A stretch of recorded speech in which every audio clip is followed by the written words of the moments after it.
Menikahi Majikan Ibu, karya Casanova, episode 105, Dedi yang pergi.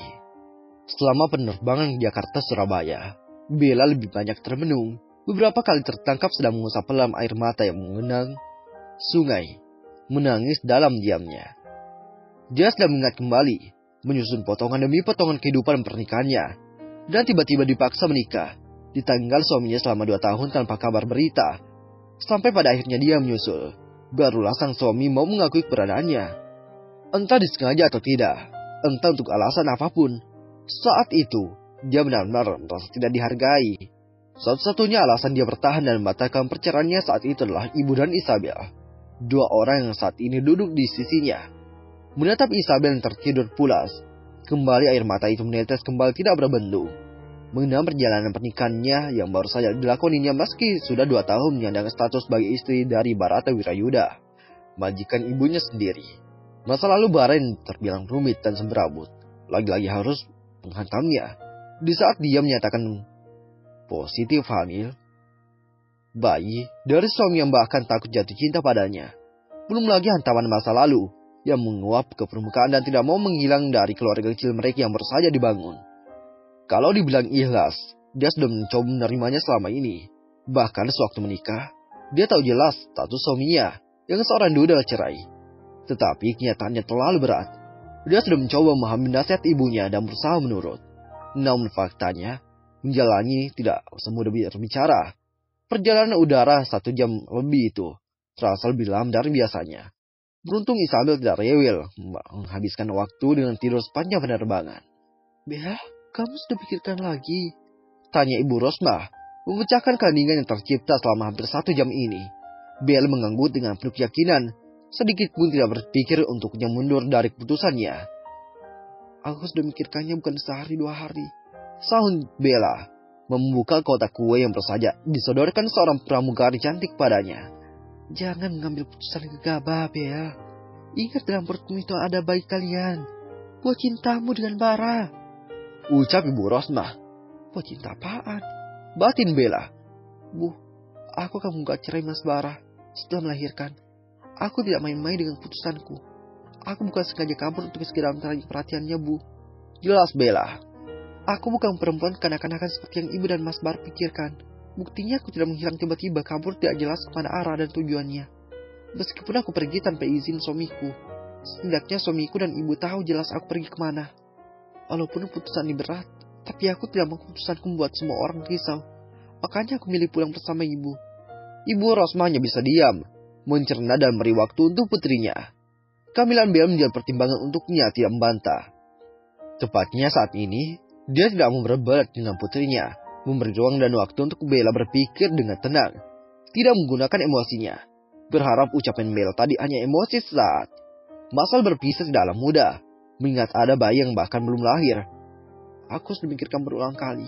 Aku dan Mas Bara tidak sejalan," lanjut Bella lagi bersandar di kursi pesawat, sembari menjangka mata, mengistirahatkan tubuh dan otaknya meskipun hanya sejenak. Di sisi lain, ada Pak Rudi yang panik saat mengetahui nyonya majikannya itu ikut terbang ke Surabaya. Terbayang sudah kumpulkan Bara saat mengetahui fakta yang sebenarnya. Tangannya sudah mencari kotak Bara di ponselnya. Begitu nama majikannya muncul, sekitar mobil keluarga itu menghubungi.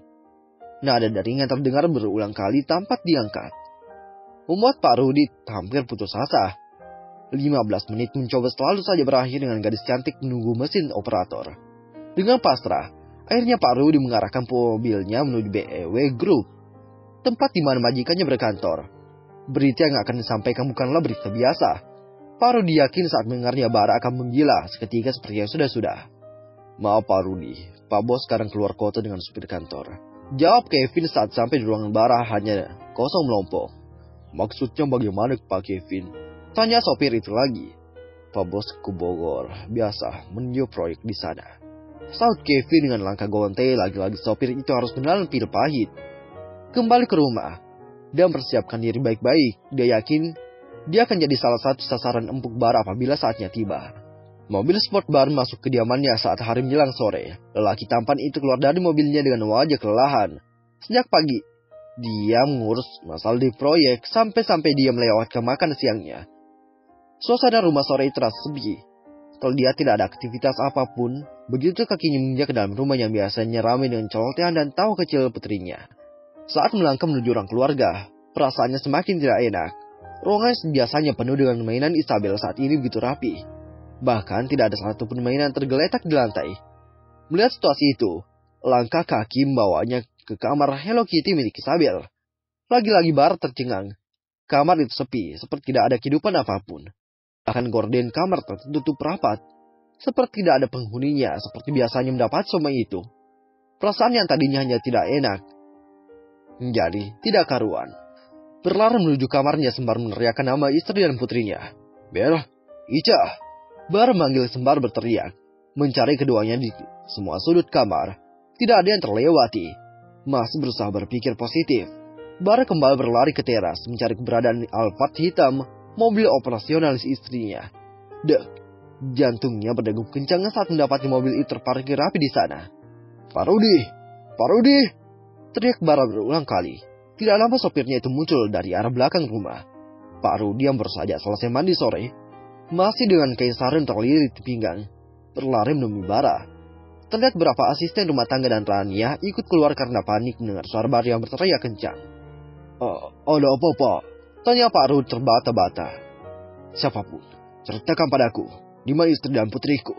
Tanya Bara menatap satu persatu asisten rumah tangga dan sopirnya. Maaf, Pak. Nyonya dan Non Isabel ikut ibu pulang ke Surabaya. Sahut Pak Rudi dengan ketakutan. Apa-apaan ini? Istri dan putriku pergi. Tidak ada seorang pun yang mengawariku. Obel Bara berdiri dengan penuh amarah, menatap sinis pada semua orang yang berbaris dengan ketakutan. Bara bergegas masuk kamar, tidak mengindahkan panggilan Rania yang memiliki keberanian mendekati dadinya. Nyali asisten dan sopir sudah mencus sejak tadi. Dad. Panggil Rania, menyusul Bara yang berlari panik menuju kamarnya. Daddy. Panggil Rania kembali, mengikor masuk ke dalam kamar Bara. Dia bisa melihat sendiri, Daddy-nya sedang mengeluarkan koper dari dalam lemari, melempar masuk pakaian seadanya dan melemparnya kasar. Dad, sapa Rania, kembali berdiri di samping Bara. Ran, jangan ganggu Daddy. Daddy masih ada urusan. Masuk kamarmu sekarang. Jangan ikut campur urusan orang tua ya. Pinta Bara sedikit meludak. Tangan Bara sudah mengeluarkan ponselnya mencari nomor kontak Kevin, sang asisten. Dia harus mendapatkan tiket pesawat segera. Bagaimanapun, dia harus terbang Surabaya saat ini juga, menyusul istri dan putrinya. Cari tiket untukku ke Surabaya malam ini juga. Detik ini juga. Aku akan bayar berapapun. Kirimkan segera padaku. Pinta Bara dengan berteriak. Dia sudah terlampau panik. Tidak bisa berpikir jernih lagi. Masih dengan menyeret keluar kopernya, lelaki itu kembali berteriak. Pak Rudi, siapkan mobil.